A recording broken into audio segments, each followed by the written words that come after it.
इस वीडियो में हम करने वाले हैं क्लास 10th के मैथ का chapter 9 exercise 9.1 question number 14। Question number 14 है अ 1.2 मीटर टॉल गर्ल। एक 1.2 मीटर टॉल गर्ल है, ठीक है। Spot a balloon moving with the wind in a horizontal line at a height of 88.2 metre. तो एक 1.2 metre की लड़की यहाँ पर खड़ी है और उसने क्या देखा कि एक बलून जो है वो हॉरिजॉन्टल डायरेक्शन में उड़ रहा है। एक बलून देखा उसने, ठीक है। यहाँ पर तो दो बलून है, लेकिन ये लड़की ने ये बलून देखा और उसने क्या देखा, वो बलून हॉरिजॉन्टल डायरेक्शन में उड़ रहा है। हॉरिजॉन्टल डायरेक्शन का मतलब सीधे होता है, ठीक है। यानी कि ये बलून जो है सीधे सीधे सीधे सीधे ऐसे उड़ते हुए जा रहा है, ठीक है। और वो कितना ऊपर है बलून? 88.2 मीटर ऊपर है ग्राउंड से। ग्राउंड से वो 88.2 मीटर ऊपर है। The angle of elevation of the balloon from the eye of the girl at an instant is 60 degree. After some time the angle of elevation reduce to 30 degree.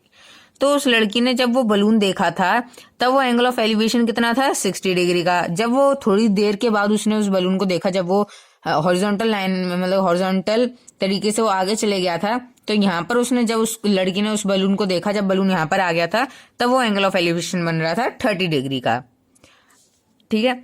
तो हमें क्या find करना है? Find the distance travel by the balloon during the interval. तो आपको बताना है कि बलून ने कितना टाइम ट्रेवल, कितना डिस्टेंस ट्रेवल करा, ठीक है। बलून यहां से यहां तक आया, इस यहां से इस पॉइंट से लेकर यहाँ इस पॉइंट तक आया बलून, तो उसने कितना डिस्टेंस कवर करा, तो वो हमें इसमें बताना है क्वेश्चन में।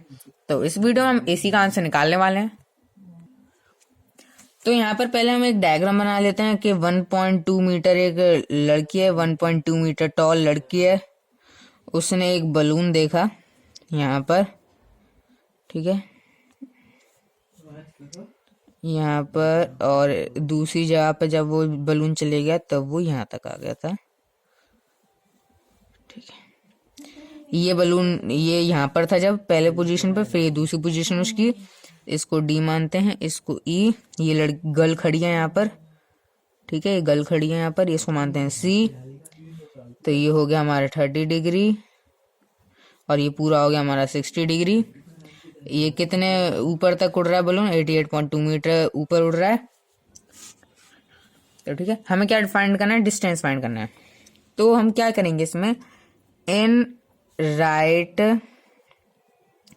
एंगल ट्राइंगल BEC, इन राइट एंगल ट्राइंगल BEC, ये राइट एंगल ट्राइंगल है BEC। हम क्या लेंगे? परपेंडिकुलर अपॉन में बेस, ठीक है। परपेंडिकुलर क्या है? BE, ठीक है। BE अपॉन में बेस क्या है? CE। CE equal to 10 30 degree, 10 30 degree हुआ, ठीक है। परपेंडिकुलर अपॉन बेस 10 होता है और 30 डिग्री ये रहा। तो वो 10 30 डिग्री की वैल्यू होती है 1/√3। BC क्या है? 88.2 मीटर अपॉन CE। लेकिन ये 88.2 मीटर नहीं होगा, क्योंकि 88.2 मीटर जो है ये लड़की ग्राउंड से लेकर है, ठीक है। ये ग्राउंड से लेकर ऊपर तक का है, ठीक है।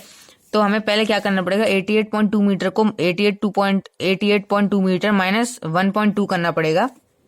तो फिर मैं यहाँ इसी में कर देता हूँ BC निकालने के लिए, ठीक है। BE जो है, BE 88.2 मीटर नहीं होगा, वो होगा 87, क्योंकि ये ग्राउंड से लेकर बलून तक की हाइट हमें 88.2 दे रखी है, ठीक है। तो इसको हम BE को कैसे लिखेंगे? 88.2 माइनस 1.2 अपॉन में CE इक्वल टू 1/√3। ये आ गया हमारा 87 upon CE equal to 1/√3। CE equal to 87/√3। तो हमारा CE निकल के आ चुका है 87/√3। अब हम दूसरा ट्रायंगल लेते हैं 60 डिग्री वाला, इन ट्रायंगल ADC। अब ये दूसरा वाला ट्रायंगल ले रहे हैं जिसका एंगल ऑफ एलिवेशन, जिसका एंगल ऑफ एलिवेशन 60 डिग्री है।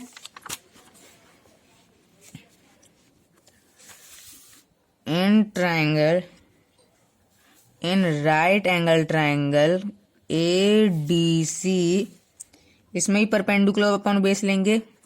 परपेंडिकुलर क्या होगा, AD होगा और CD बेस होगा equal to tan 60 degree and under root 3 equal to 87 upon CD। अब इसको सॉल्व करते हैं। CD equal to 87 under root 3 equal to 29 under root 3। तो क्योंकि हमने ये कैसा है, क्योंकि अंडर रूट नीचे लिखते नहीं तो under root 3 upon under root 3 हो गया। तो ये अंडर रूट 3 आ गया अपॉन में। तो मैं आपको पूरा करके दिखाता हूँ step wise. CD equal to 87 upon में अंडर रूट 3। तो आपको पता ही है अंडर रूट 3 अपॉन में नहीं लिखते हैं, मतलब अंडर रूट नहीं होना चाहिए अपॉन में, ये मतलब है। तो हम क्या करते हैं, दोनों ऊपर नीचे मल्टीप्लाई कर देते हैं। तो हो जाएगा हमारा अब 87 अंडर रूट 3 हो गया। तो 3 1 जा 3, 3 2 जा 6, 3 9 जा 27। तो 29 अंडर रूट 3 आया ऐसे, ठीक है। मैंने आपको बता दिया स्टेप वाइज। तो अब हमें फाइंड क्या करना है, DE फाइंड करना है। DE equal to CE minus CD। अब DE क्या है वो मैं आपको पहले दिखा देता हूँ। हमें क्या फाइंड करना था, इसके बीच का ये डिस्टेंस फाइंड करना था। उसके बीच का डिस्टेंस क्या है, DE तो ये है ना, इसके बीच का डिस्टेंस DE है। तो DE फाइंड करना है हमें। तो DE फाइंड करने के लिए हम क्या कहेंगे, CE माइनस CD। CE जो अभी हमने निकाला है, CE minus CD, CE minus CD। तो 87 under root 3 minus 29 under root 3। तो क्या होगा, 29 under root 3 minus 1, 58 under root 3। तो डिस्टेंस कितना आया बलून का distance travel by the balloon equal to 58 under root 3। तो डिस्टेंस कितना ट्रेवल का बलून है, 68 अंडर रूट 3 मीटर। तो इसी के साथ ये वाला क्वेश्चन खत्म हुआ। So thank you for watching this video, like and subscribe my channel for more updates.